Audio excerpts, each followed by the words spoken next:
plates is a dielectric, linear dielectric with a dielectric constant epsilon.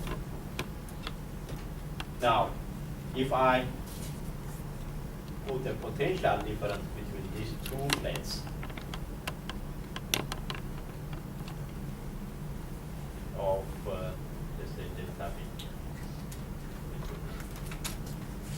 And let's say this one becomes positively charged, okay?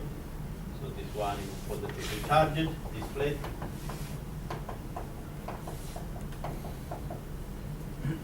And this one becomes negatively charged.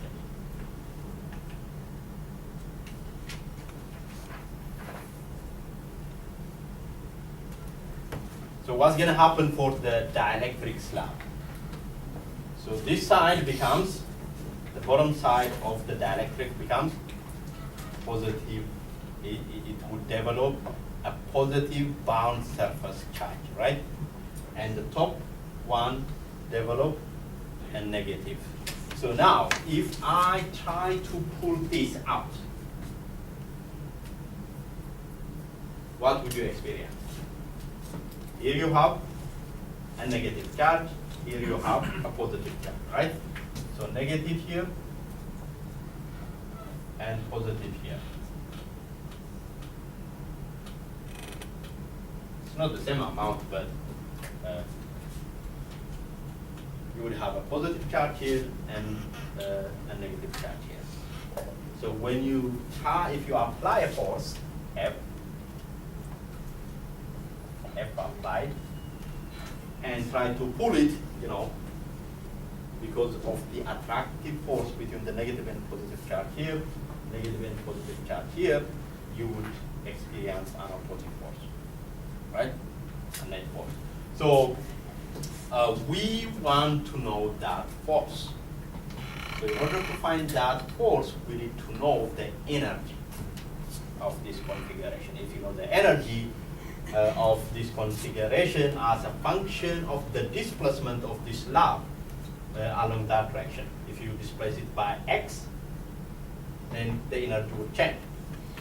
So let's say that energy is W.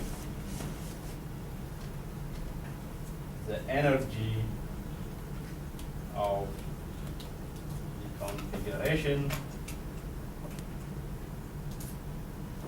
is W, and that's a function of x. X is the displacement of the slab, so if I call this is x, then that's going to be y, and this is going to be z.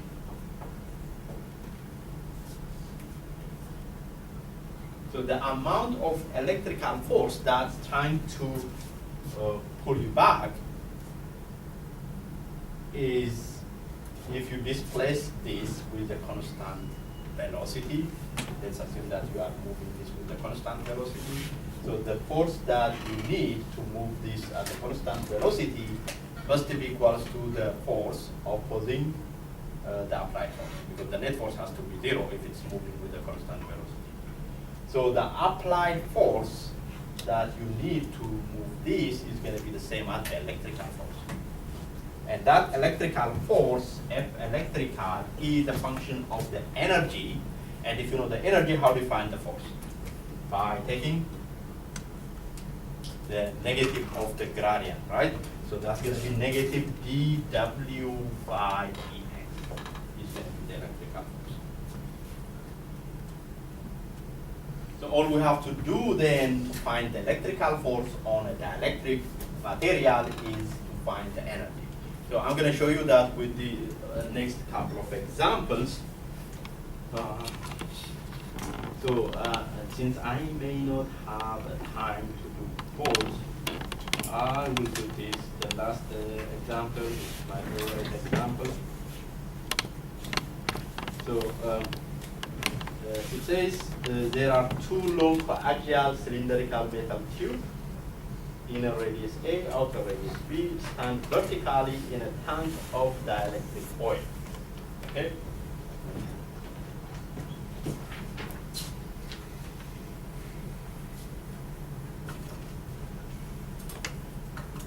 The previous example is very similar to this one. It's The only difference there is a parallel plate. Here we have that's a parallel plate capacitor. This is a cylindrical capacitor. So you have these two long axial cylindrical metal tubes, inner radius A, outer radius B, stand vertically in a tank of oil.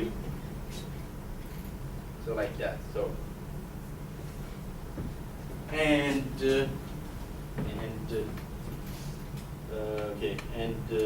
the electrical susceptibility of the oil is Ke, and the mass density of the oil is rho. The mass over volume is rho. It's not the charge density, it's the mass density. The inner one is maintained at a potential V, and the outer one is grounded. So the potential difference between the two surfaces is V. So to what height h does the oil rise in the space between the tubes? So what happens when you, without the potential difference, if you don't apply any voltage on these two, the oil will stay at the bottom, right? But as soon as you apply a voltage, what happens is that, let's say, this is the outer, and this is the inner. So when you apply a voltage, what happens is you basically create a capacitor. So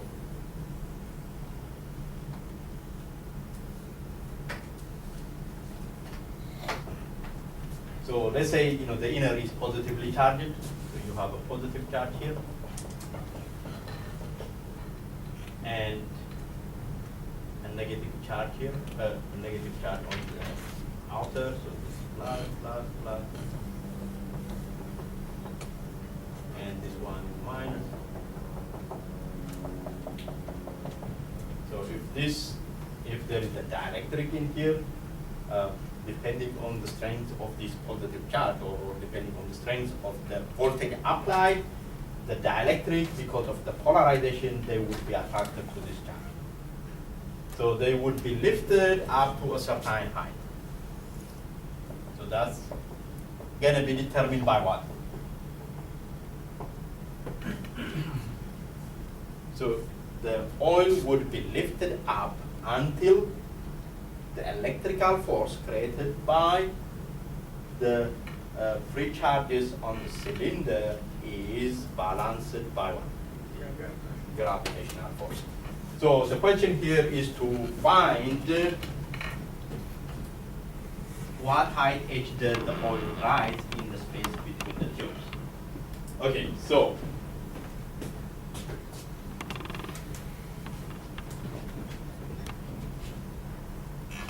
let's assume it's raised to height h. Okay, then let's find the electrical force at this height. So to find the electrical force, all I have to do is to find the energy, right? Once I find the energy, then I can easily find the electrical force. So what is going to be the energy of this cylindrical capacitor? So energy of a capacitor, how do we find it? Energy of a capacitor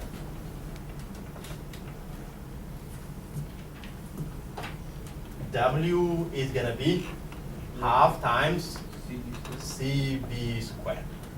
Remember, the cylinder is kept at a constant voltage, right?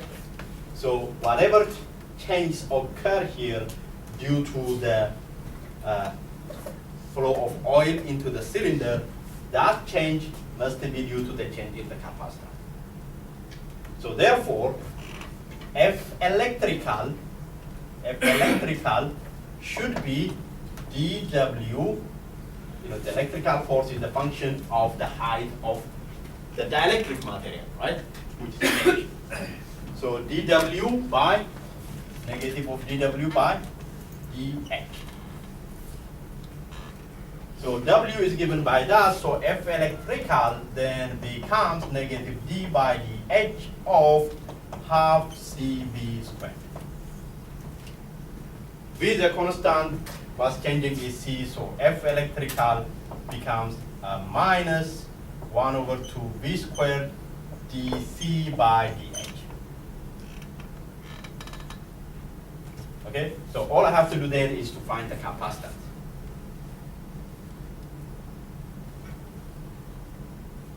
So now, this is like two capacitors connected in parallel. When, in DC circuit, when two resistors are connected in parallel, what do they have in common? What the same? When voltage or current? If they are in parallel, voltage is the same, right?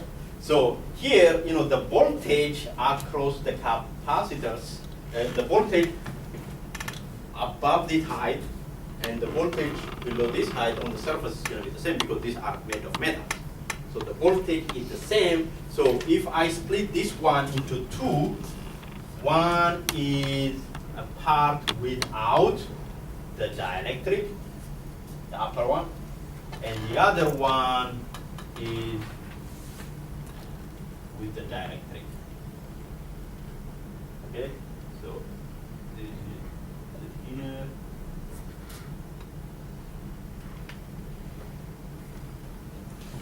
And the potential difference between this and this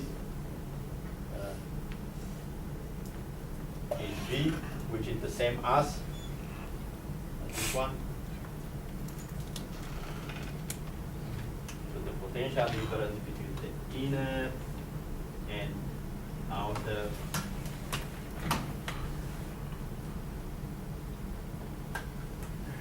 is V. So this is like two capacitors connected in parallel. Right?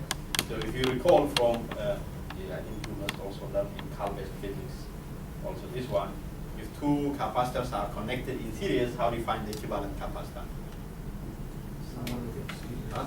Yeah, so 1 over C total is going to be 1 over C1 plus 1 over C2.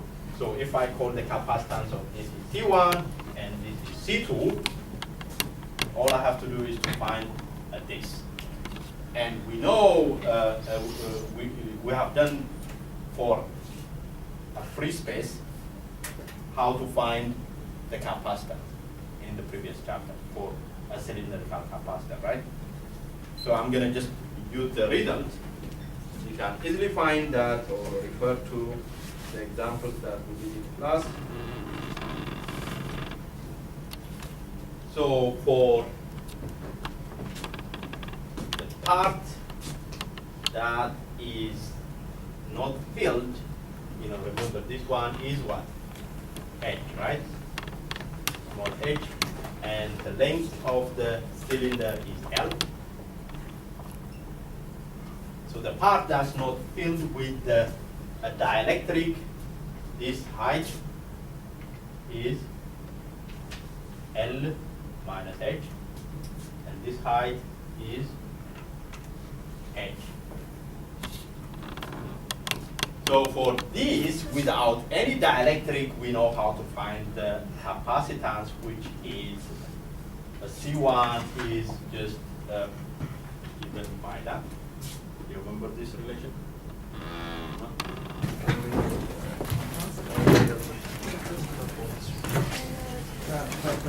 I think it was during my exam, which was during